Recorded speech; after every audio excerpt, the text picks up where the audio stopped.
एक घने जंगल के बीच एक पुरानी और रहस्यमय चुड़ैल रहती थी, जिसका नाम था रूपाली। रूपाली बहुत शक्तिशाली थी, लेकिन उसे हमेशा अकेलापन महसूस होता था। गांव के लोग उससे डरते थे, क्योंकि वे मानते थे कि वह अपने जादू से बुरा कर सकती है। पर असलियत में रूपाली बुरी नहीं थी, बस दुनिया से अलग और तन्हा थी। हर साल की तरह इस बार भी गांव में दिवाली का त्यौहार मनाया जा रहा था।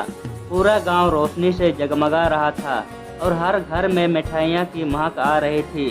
लेकिन रूपाली का घर अभी भी अंधकार में डूबा हुआ था। उसने कभी कोई त्यौहार नहीं मनाया था, क्योंकि किसी ने उसे कभी आमंत्रित नहीं किया।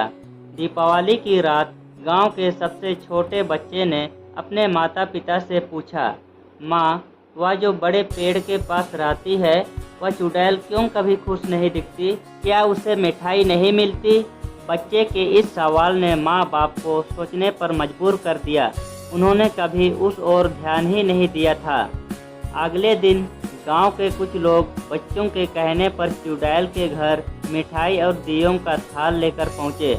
जब रूपाली ने दरवाज़ा खोला तो उसके सामने गांव के लोग देखकर अचंभा हुआ।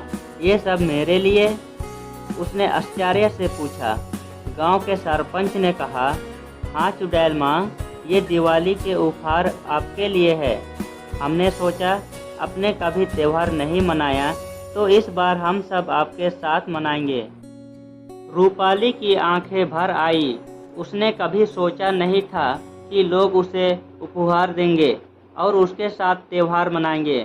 वह हर साल अकेले दिवाली की रोशनी को दूर से देखती थी, लेकिन इस बार सब कुछ बदल गया था।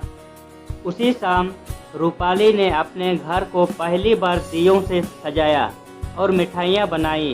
गांव के लोग उसकी बनाई हुई मिठाइयाँ खाने आए। उसने जादू से आकाश में रंग बिरंगी रोशनी बिखेर दी, जिससे पूरा गांव एक जादुई माहौल में डूब गया। उस रात के बाद रूपाली और गांव के बीच की दूरी खत्म हो गई। लोग उसे अब डर की नज़र से नहीं देखते थे, बल्कि उसका सम्मान करते थे।